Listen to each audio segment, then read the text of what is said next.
Yes, how are we all? I hope all is well. My name is Sachin, and this is the Total Cricket Podcast, episode 16. Now, today I'm going to be doing something a little bit different. Now, usually I do a current affairs style format where I talk about what's been going on recently in the world of cricket.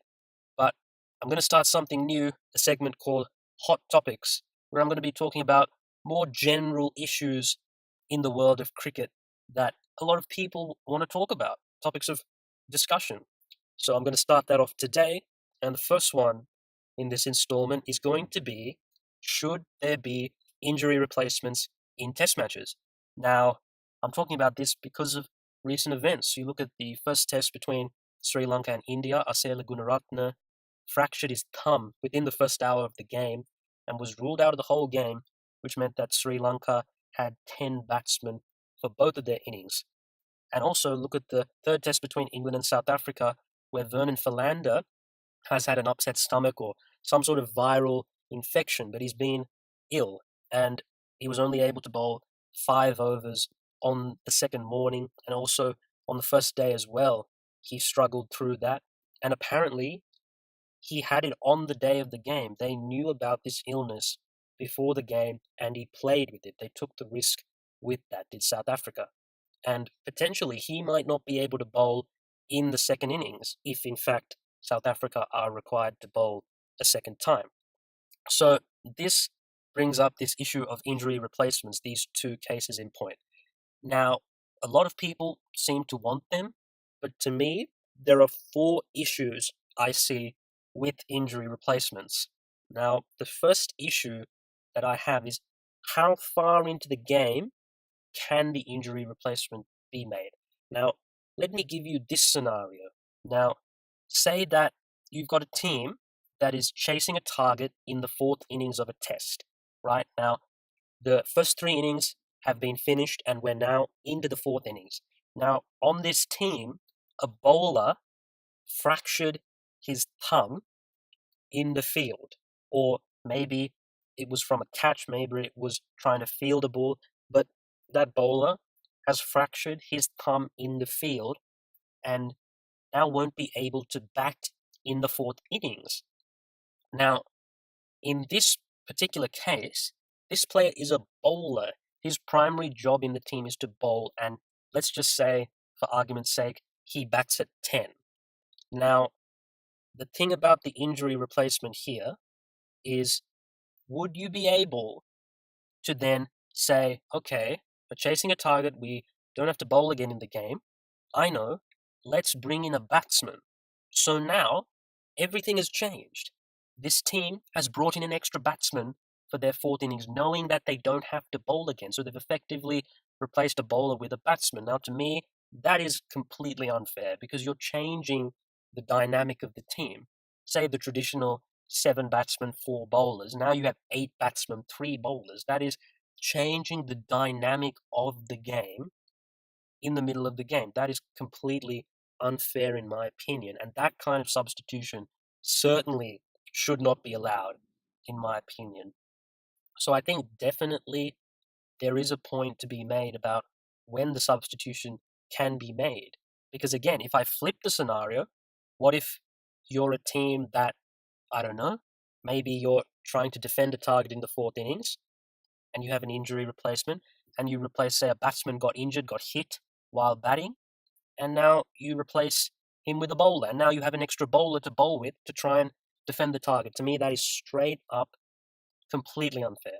So I think when you're able to make this injury replacement would be a big factor, because if it's when one of the disciplines of the game is finished, then you can just manipulate that however you want.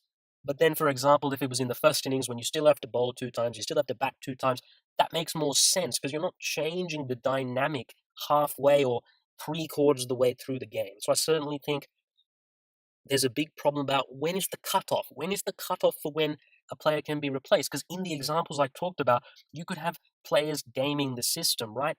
And then you could get all sorts of injuries. You don't know what kind of injuries they are. It could all become, there could be a lot of gamesmanship involved. And to me, that's just the kind of thing that I don't want to see. And this brings me on to my second point. How severe does the injury have to be? Again, I think all the problems, the main issue with them is gaming the system. People are going to use these tactically to try and get an advantage. Now, what if a batsman has a cramp, a severe cramp, has to retire hurt? Does he get an injury replacement? Because a cramp is not really a long-term injury. Usually a cramp, you should be able to come back the next day after a cramp. And again, what if a bowler or a fielder maybe has a small collision or something with the advertising board, I'm not sure, and maybe has to go off the field for a little bit? Is that severe enough? What is severe enough? Is a fracture severe enough? Is a sprain severe enough? What is going to be on the scale of severity of injury, that line that is drawn for which the injury replacement is allowed?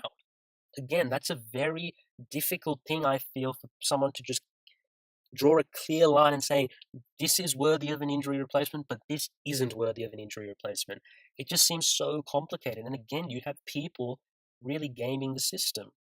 So I'm not too sure about it on that count either. Now, the third thing that I do have a problem with about the whole idea of injury replacements is, what about if the guy is carrying a niggle coming into the game, or has a little bit of an illness like Vernon Philander did, has a little bit of an illness on the morning of the game? Now, with an injury replacement available, teams might be like, you know what? Let's risk it. Let's try this, because if the guy aggravates the injury, or the illness continues to cause a problem, then hey, we've got a guy in reserve to come in. Now, firstly, ethically speaking, you're pushing someone who's not 100% fit to play. And number two, again, really, should that be allowed?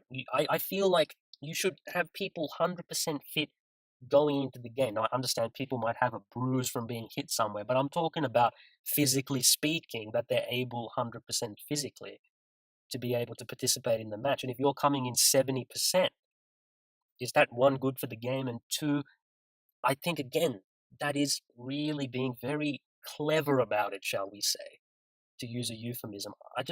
I'm really not a fan of that.